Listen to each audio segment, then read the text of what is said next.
السلام علیکم ورحمۃ اللہ وبرکاتہ۔ میں ہوں آپ کا میزبان شاہد اور آپ دیکھ رہے ہیں المرجان میڈیا۔ ناظرین، آج ہم آپ کے لیے ایک بہت ہی خاص اور بہت ہی اہم پیشکش لے کر حاضر ہوئے ہیں۔ آج کی ہماری پیشکش کا عنوان ہے بھارت میں اسلام کب آیا اور کس طریقے سے بھارت میں اسلام پھیلا۔ عام طور پر اس عنوان پر غلط فہمی پائی جاتی ہے کہ بھارت میں اسلام مسلم بادشاہوں اور مسلم حکمرانوں کے حملوں کے بعد پھیلا اور تلوار کے زور پر اسلام بھارت میں پھیلا، حالانکہ تاریخی حقائق اور ہسٹوریکل فیکٹس کچھ اور ہی ہے۔ حقیقت یہ ہے کہ بھارت میں اسلام اللہ کے رسول صلی اللہ علیہ وسلم کے زمانے میں ہی آ چکا تھا، اور مسلم بادشاہوں کے حملوں سے پہلے اور مسلم حکمرانوں کے آنے سے بہت پہلے ہی مسلمانوں کی ایک بہت بڑی تعداد ہمارے ملک بھارت میں موجود تھی۔ ان کی تفصیلات جاننے کے لیے ہم آج کے ویڈیو کو 3 عنوانات میں تقسیم کریں گے۔ 3 ٹاپکس پر آج کی ویڈیو میں ہم بات کریں گے۔ سب سے پہلا ٹاپک ہے کہ وہ کون سا خوش نصیب بندہ تھا جسے اللہ کے رسول صلی اللہ علیہ وسلم کے زمانے میں ہی اسلام قبول کرنے کی توفیق ملی اور جس کے نام پر بھارت کی سب سے پہلی مسجد اور عرب سے باہر بننے والی سب سے پہلی مسجد بنی۔ دوسرا عنوان کہ وہ کون سی 2 چیزیں ہیں جن کی بنیاد پر اسلام کو بھارت میں پھیلنے میں سب سے زیادہ مدد ملی، اور تیسرا عنوان یہ ہے کہ بھارت پر مسلم حکمرانوں کے حملے کے پیچھے کیا تاریخی وجوہات تھی اور کیا اسباب تھے۔ تو شروع کرتے ہیں۔ سب سے پہلا ٹاپک یہ ہے کہ وہ کون سا خوش نصیب بندہ تھا جسے بھارت میں سب سے پہلے مسلمان ہونے کا شرف حاصل ہے اور جس کے نام پر بھارت کی سب سے پرانی اور عرب سے باہر بننے والے سب سے پہلی مسجد بنی۔ اس خوش نصیب بندے کا نام راجا چیرامن پیرومل ہے۔ یہ کیرل کے کونڈلگور نام کی ایک جگہ پر حاکم تھے اور راجا تھے۔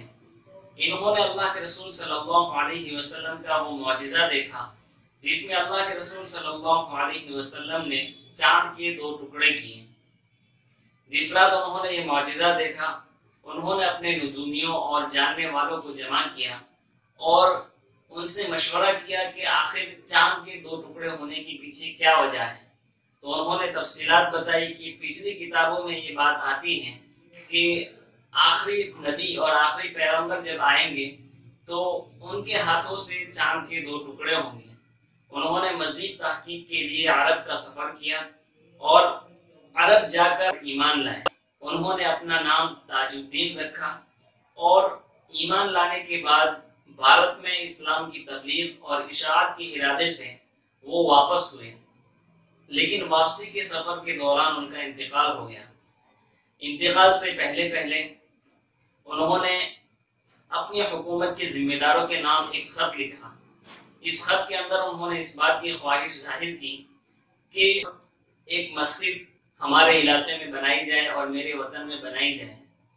دوسری خواہش ظاہر کی کہ اسلام کی تبلیغ اور اشاعت کے لیے جو قافلہ آپ کے پاس پہنچے، آپ ان کا اکرام کریں، ان کی عزت کریں اور جتنا ہو سکے ان کی مدد کریں۔ چنانچہ یہ خط لے کر داعیوں کا یہ قافلہ روانہ ہوا اور کیرالہ کے کونڈلگور مقام پر پہنچا۔ یہاں پر پہنچ کر اس راجا کے یعنی راجا پیرومل، جن کا نام بعد میں تاج الدین ہو گیا، ان کا خط جب ان کے ورثاء کو دیا گیا تو انہوں نے اس خط کے پڑھنے کے بعد آنے والے داعیوں کا اکرام کیا، ان کی عزت کی اور اسلام کی تبلیغ اور اشاعت میں ان کی خوب مدد کی۔ اس کے ساتھ ساتھ انہوں نے راجا پیرومل کے نام ہی پر ایک مسجد بنائی جو کہ بھارت کی سب سے پہلی مسجد تھی اور عرب کے باہر بننے والی بھی سب سے پہلی مسجد ہونے کا شرف اس مسجد کو حاصل ہے۔ ہمارا دوسرا ٹاپک تھا کون سی 2 چیزیں ہیں جن کی وجہ سے اسلام کو بھارت میں پھیلنے میں سب سے زیادہ مدد ملی۔ سب سے پہلی چیز ہے عرب اور کے تجارتی تعلقات، عرب اور بھارت کے بزنس کے تعلقات، یہ اللہ کے رسول صلی اللہ علیہ وسلم کے زمانے سے بھی پرانے ہیں۔ اللہ کے رسول صلی اللہ علیہ وسلم کے زمانے سے پہلے بھی عرب اور بھارت کے درمیان تجارت ہوا کرتی تھی، بزنس ہوا کرتا تھا۔ جب عرب کے اندر اسلام پھیل گیا اور اللہ کے رسول صلی اللہ علیہ وسلم کی لائی ہوئی روشنی سے پورا عرب منور ہو گیا، تو عرب سے آنے والے قافلوں میں ایک بڑی تعداد مسلمان تاجروں کی بھی اور مسلمان بزنس مین لوگوں کی بھی ہوا کرتی تھی۔ جب یہ لوگ بھارت میں آتے تھے تو اپنی چیزیں بیچنے کے ساتھ ساتھ یہاں پر اسلام کی تبلیغ اور اسلام کی اشاعت بھی کرتے تھے۔ بھارت میں تجارت کے ذریعے سے اور تاجروں کے ذریعے سے اسلام کا پھیلنا یہ ایک تاریخی حقیقت ہے، یہ ایک ہسٹوریکل فیکٹ ہے جسے یہاں کے الگ الگ تاریخ بیان کرنے والوں نے بھی بیان کیا ہے۔ اس حقیقت کو مشہور ہسٹورین ایلیٹ اور ڈاوسن، ان کی کتاب ہے The History of India as Told by Its Own Historians، اس کتاب کے اندر بھی اس بات کا تذکرہ ہے۔ اور ایک اور مصنف ہے، ایک رائٹر ہیں جن کا نام ہے پارا رولنگسن، ان کی کتاب ہے Ancient and Medieval History of India۔ اس کتاب کے اندر بھی اس بات کا تذکرہ ہے کہ مسلم تاجروں اور مسلم بزنس مینوں کے ذریعے سے بھارت میں اسلام پھیلا۔ ایک بہت ہی مشہور ہسٹورین ہے ڈاکٹر تارا چند، انہوں نے اپنی کتاب انفلوئنس آف اسلام اور انڈین کلچر میں لکھا ہے کہ عرب مسلمانوں کے تجارتی تعلقات اور تجارتی اثرات اتنے زیادہ پھیل گئے تھے کہ یہاں کے راجاؤں نے انہیں اپنی زمینیں دی کہ آپ ان زمینوں پر رہ کر یہاں پر قیام کر اپنی تجارت کیجیے، اور ساتھ ساتھ میں مذہب کو پھیلانے کی اور اسلام کو پھیلانے کی بھی آزادی دی۔ چنانچہ ان لوگوں نے اس موقع کا بہت ہی بھرپور فائدہ اٹھایا اور اپنی تجارت کے ساتھ ساتھ اسلام کی تبلیغ اور اشاعت بھی کرتے رہے۔ دوسری چیز جس نے بھارت میں اسلام کو پھیلنے میں سب سے زیادہ مدد کی، وہ چیز ہے بھارت کا سماجی نظام اور اسلام کا ایکوالٹی اور برابری کا نظام۔ اسلام کے آنے سے پہلے ہمارے ملک بھارت میں سماجی نظام کچھ اس طریقے سے تھا کہ کچھ ذاتوں نے اپنے آپ کو اونچی ذات مان لیا تھا اور کچھ ذاتوں کو نچلی ذات اور چھوٹی ذات بنا دیا گیا تھا۔ نچلی ذات کے لوگوں کی یہ ذمہ داری تھی کہ وہ اونچی ذات کے لوگوں کی خدمت کریں، ان کے ظلموں کو برداشت کریں اور اپنی پوری زندگی ان کی خدمت اور ان کے ظلموں کو برداشت کرنے میں گزار دیں۔ یہ صرف مجبوری نہیں بلکہ اسے مذہب بنا کر ان کے سامنے پیش کیا گیا تھا کہ یہ آپ کا مذہب ہے اور آپ کا دھرم ہے۔ نچلی ذات کے لوگوں پر جس قسم کے مظالم ہوئے اور جتنے ظلم ڈھائے گئے، یہ ایک بہت ہی طویل اور بہت ہی دردناک داستان ہے۔ اس کا بیان کرنا مختصر سے وقتوں میں بہت ہی مشکل ہے۔ البتہ ایک اندازے کے لیے میں آپ کے سامنے کچھ اقتباسات پڑھ کر سنانا چاہوں گا، جس سے آپ کو یہ اندازہ ہوگا کہ کس حد تک ہمارے یہاں کے نچلی ذات کے لوگوں پر ظلم ہوا اور کس طرح سے ظلم ہوا۔ پریچنگ آف اسلام کے مصنف، پریچنگ آف اسلام کے آتھر T.W. ارنالڈ صاحب یہ لکھتے ہیں کہ بھارت میں بعض ذاتوں کے لیے یہ ضروری ہے کہ وہ اونچی ذات کے لوگوں سے 74 قدم دور رہیں اور ان سے فاصلے پر رہیں، کیونکہ اگر یہ قریب آ گئے تو اونچی ذات والے لوگ ناپاک ہو جائیں گے۔ یہ اونچی ذات والے لوگوں کا عقیدہ تھا اور ان کا یہ یقین تھا۔ ایک اور مصنف ہے، ایک اور آتھر ہے جن کا نام ہے شمبھورتن ترپاٹھی، ان کی کتاب ہے بھارتی سنسکرتی اور سماج۔ یہ لکھتے ہیں کہ نایابی ذات کا آدمی، نایابی ایک چھوٹی ذات کا نام ہے جسے چھوٹی ذات تصور کیا جاتا تھا اور چھوٹی ذات مانا جاتا تھا، تو اگر اس ذات کا آدمی کسی اونچی ذات والے آدمی سے 200 ہاتھ کی دوری پر بھی آ جائیں تو اس کی ناپاکی، اس کی وجہ سے لوگ ناپاک ہو جایا کرتے تھے۔ اونچی ذات کے لوگ یہ مانتے تھے کہ یہ میرے قریب آ گیا تو میں ناپاک ہو گیا، اور اس کی وجہ سے یہ لوگ غسل بھی کیا کرتے تھے۔ ایک اور کتاب ہے تحفۃ المجاہدین فی بعض اخبار الپرتگالین۔ اس کتاب میں بھی نچلی ذات پر ہونے والے مظالم کی ایک بہت ہی لمبی اور دردناک داستان بیان کی گئی ہے۔ یہاں پر نچلی ذات کے لوگوں پر اس طریقے کے مظالم ہوتے تھے کہ اگر یہ لوگ قریب آ جاتے تھے تو اونچی ذات کے لوگ غسل کر لیا کرتے تھے کہ ان کے قریب آنے کی وجہ سے ہم ناپاک ہو گئے۔ بعض جگہوں پر یہ پابندی تھی کہ نچلی ذات کے لوگ جب کسی گلی سے گزرے تو وہ پکارتے ہوئے چلے اور آواز کرتے ہوئے چلے، تاکہ اونچی ذات کے لوگوں کو یہ معلوم ہو جائے کہ ایک ناپاک شخص آ رہا ہے تو وہ دور ہو جائے تاکہ انہیں غسل نہ کرنا پڑے۔ کچھ موقعوں پر انہیں قتل بھی کیا جاتا تھا قریب آنے کی وجہ سے کہ اونچی ذات کے لوگوں کو قریب آ کر تم نے ناپاک کر دیا۔ اگر وہ غسل نہیں کرتا تھا، اگر کسی نیچی ذات کی کوئی اونچی ذات کا آدمی کسی نیچی ذات کے آدمی کے قریب پہنچ گیا غلطی سے اور اس کے بعد اس نے غسل نہیں کیا یا اس نیچی ذات کے آدمی کو قتل نہیں کیا تو سماج اور راجا کی طرف سے اس کا بائیکاٹ کیا جاتا تھا اور اس پر یہ حکم لگایا جاتا تھا کہ یا تو آپ سماج کو چھوڑ کر دور چلے جائیے، آپ کسی ایسی جگہ پر چلے جائیے جہاں پر کوئی بھی نہ ہو، یا ہمارے معاشرے اور ہماری سوسائٹی سے دور چلے جائیے، ورنہ ہم آپ کا بائیکاٹ کریں گے۔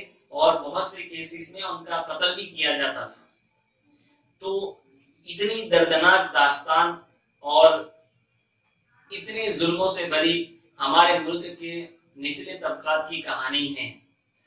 اب آپ تصور کیجئے کہ کوئی قوم ایسی ہے جس پر اس قدر مظالم ڈھائے جا رہے ہیں اور برابری کے حق سے ان کو محروم کیا گیا ہے۔ ان کا تعارف ایک ایسی قوم سے ہوتا ہے جو قوم تمام انسانوں کو اور پوری مانوتا کو ایک ہی ماں باپ کی اولاد مانتی ہے، جو قوم یہ مانتی ہے کہ سب انسان برابر ہیں، تمام مانوی برابر ہیں، کوئی اونچا نہیں ہے، کوئی نیچا نہیں ہے، اور اس قوم کے لوگ ایک ساتھ کھانا کھاتے ہو، چاہے کتنا ہی بڑا آدمی ہو اور کتنا ہی چھوٹا آدمی ہو۔ اس قوم کی حالت یہ ہو کہ اس کا بادشاہ اور اس قوم کا نوکر بھی ایک ساتھ ایک صف میں کھڑا ہو کر نماز پڑھتے ہو۔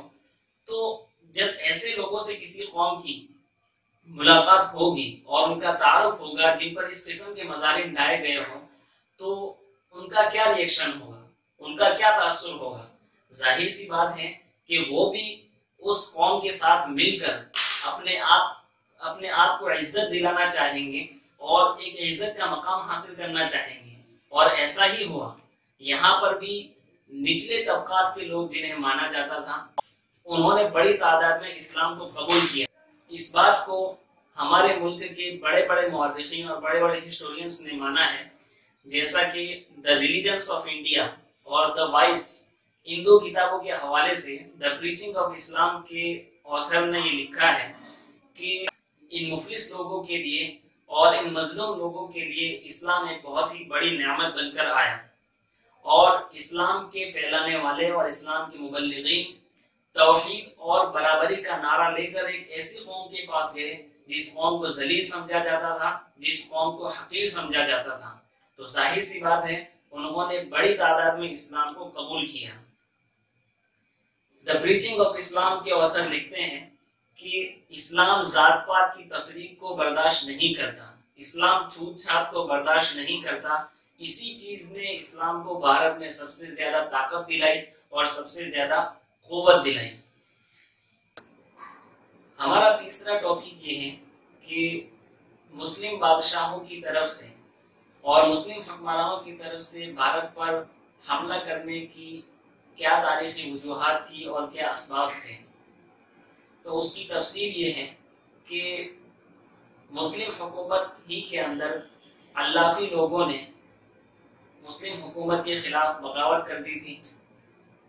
جب حکومت کی طرف سے ان کوئی بغاوت کو کچلنے کے لیے لشکر روانہ کیا گیا تو یہ لوگ فرار ہو گئے اور مکران نامی جگہ پر انہوں نے پناہ لی۔ مکران، یہاں پر راجہ داہر کی حکومت تھی۔ راجہ داہر جو کہ سندھ کا راجہ تھا، اس کی وہاں پر حکومت تھی۔ راجہ داہر کے پاس جب ان لوگوں نے پناہ لی تو بغداد کے گورنر نے انہیں خط لکھا، انہیں لیٹر لکھا کہ آپ ہمارے باغیوں کو ہمارے حوالے کر دیجئے، لیکن راجہ داہر نے انہیں حوالے کرنے سے انکار کر دیا۔ یہیں سے مسلم حکومت اور راجہ داہر کے درمیان دشمنی اور نفرت کی بنیاد پڑی۔ اسی نفرت اور دشمنی کے چلتے ایک ایسا واقعہ پیش آ گیا کہ جس کے بعد مسلم حکومت کے لیے یہ لازم ہو گیا کہ وہ راجہ داہر پر حملہ کرے اور لشکر کو استعمال کرے۔ وہ واقعہ یہ تھا کہ سراندیپ یعنی سری لنکا کی طرف سے ایک جہاز جس میں کچھ مسلم عورتیں بھی تھیں، مسلم مرد بھی تھے اور کچھ ہدیے اور تحائف اور مال اور سامان تھا۔ اس سامان کے ساتھ یہ جہاز جا رہا تھا اور سندھ کے قریب کچھ ڈاکوؤں نے اس جہاز پر حملہ کیا اور جہاز پر حملہ کر کر اس میں موجود مسلم عورتوں کو اور مسلم مردوں کو انہوں نے قیدی بنا لیا۔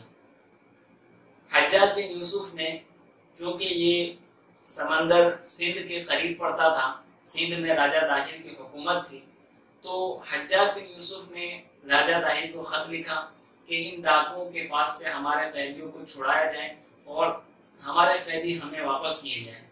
لیکن راجہ داہر نے اس سلسلے میں کسی بھی قسم کی مدد کرنے سے انکار کر دیا کہ یہ کام ڈاکوؤں کا ہے، آپ کا اور ان کا معاملہ ہے، آپ ان سے نمٹیں، میں ان پر کنٹرول نہیں کر سکتا اور میں ان کی دشمنی نہیں مول لینا چاہتا۔ حجاج بن یوسف نے یہ سن کر لشکری کارروائی کی تیاری کی اور محمد بن قاسم رحمۃ اللہ علیہ کو لشکر لے کر روانہ کیا کہ وہ ان بحری ڈاکوؤں سے اور سمندر میں حملے کرنے والے ڈاکوؤں سے نمٹے اور ہمارے قیدیوں کو چھڑا کر لائیں۔ لیکن جب یہ لشکر سندھ کے قریب پہنچا تو معلوم ہوا کہ راجہ داہر نے بھی مسلم لشکر کے خلاف ایک لشکر اپنے بیٹے جے سنگھ کی نگرانی میں تیار کیا جس میں 4000 فوجی تھے۔ اس کے بعد مسلم لشکر کے اور راجہ داہر کے لشکر کے درمیان گھمسان کی لڑائی ہوئی۔ اس لڑائی کے نتیجے میں مسلم لشکر کامیاب رہا اور انہوں نے سندھ پر قبضہ کر لیا۔ سندھ پر قبضہ کرنے کے بعد راجہ داہر کے ہی کسی وزیر کے ذریعے سے راجہ داہر ہی کی ماتحت آنے والے کسی قلعے سے ان قیدیوں کو چھڑایا گیا جنہیں بحری ڈاکوؤں نے اور سمندری ڈاکوؤں نے قید کر لیا تھا۔ تو راجہ داہر کے زیر نگرانی آنے والے کسی قلعے سے انہیں آزاد کرایا گیا۔ تو یہ تھی تاریخی وجوہات اور اسباب جن کی وجہ سے مسلم لشکر نے بھارت پر سب سے پہلا حملہ کیا۔ مزید تفصیلات انشاءاللہ آئندہ قسط میں بیان کی جائے گی۔